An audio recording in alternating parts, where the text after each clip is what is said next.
So this is an episode that I shouldn't have had to make. It all started when I bought my STi from a shady used car dealer. Shout out to Oro Cars in Van Nuys, California. Now I overpaid for this STi thinking it had $2,800 worth of services done. They even gave me this neat little receipt.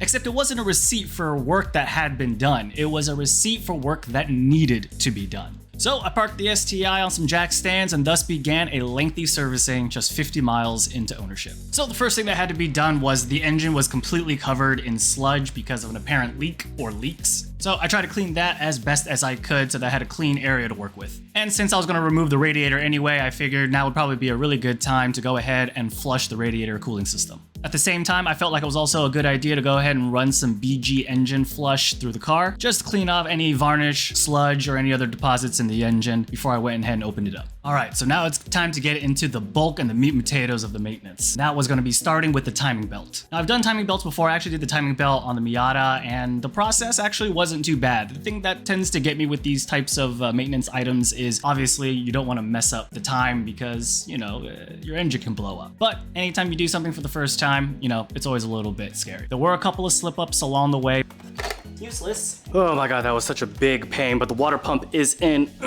How come this feels short? Okay, so again, it took 3 of us to make sure that the timing belt was all aligned. It's just really hard to get everything in place and lined up correctly. Next up, the valve cover gaskets and the spark plugs. Now, I've done valve covers before, again, on the Miata, for example, and this tends to be a fairly easy job. But on a Subaru, where the engine is sideways, it's actually not that easy at all, mostly because of clearance problems. So that was probably the hardest thing for me, was just trying to deal with the limited amount of space. Now, one potential disaster that could have happened with valve cover gaskets was when I was putting one side on, I accidentally knocked the rubber gasket sort of off its seat. But I went ahead and I bolted everything up. But I don't know, there was just something that just didn't feel right. And right before I went in and did the other side, I just sort of sat there staring at my engine for like about 15 minutes, debating if I wanted to go through the hassle of opening everything back up. Luckily, I decided to do that, and I redid all of my work, pulled off the valve cover again, and luckily enough, I found that, yeah,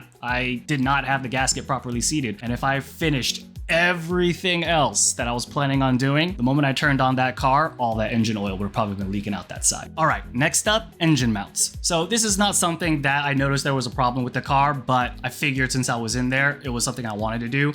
Previously on the Miata, when I did the engine mounts, I discovered that one of the engine mounts was completely separated. So I figured, you know, maybe it's a good idea to go ahead and get in there since the car has 120,000 miles on it.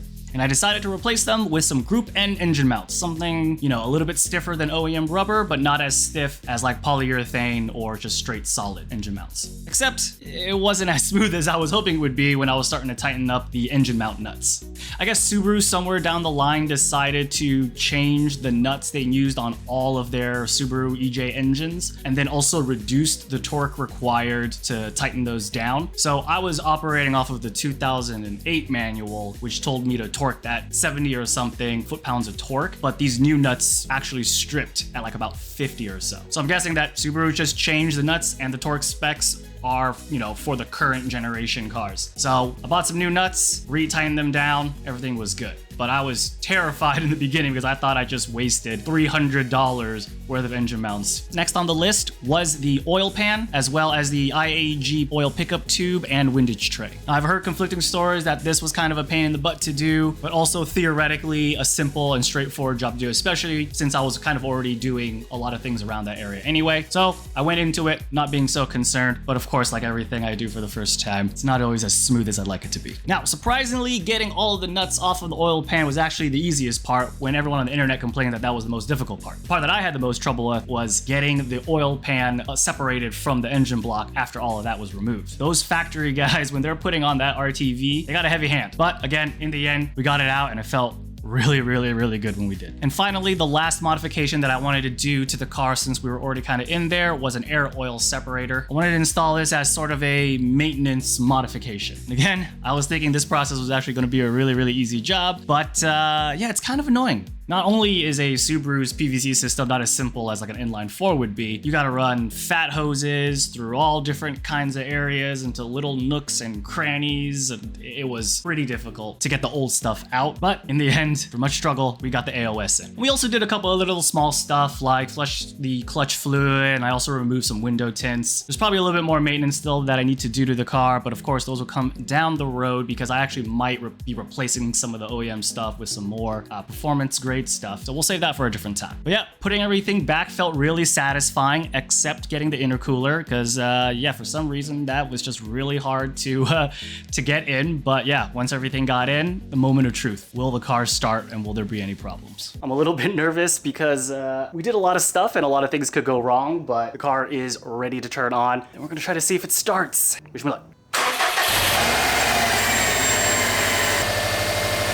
No problem. Oh boy, something's a little smoky. Okay, not as great as I was hoping it would be. I'm leaking a little bit of oil. So it looks like it's coming from this plug right here on the oil filter sandwich adapter. Obviously there's a bunch of oil in it, but I'm gonna try to take it out, you know, reseal it. Hopefully I don't lose too much oil. I mean, I guess it could be worse. Okay, the good news is the car started up. No water leaks. I think we may have done it. A little scary at first, but then I went ahead and I took the car out for like another 100 miles, 50 miles or so worth of driving. Seems like we're good to go. So yeah, it all started with being an episode that I didn't want to make because a lot of that stuff should have been taken care of, and I overpaid, thinking that it was. You know, in the end, it was still a really good experience to kind of do everything for the first time on the car. I really got to know my car a lot more. Well, I hope that episode was enjoyable. I really hope that you also stick along and follow the rest of the STi build. Appreciate you for watching. See you next time. Peace.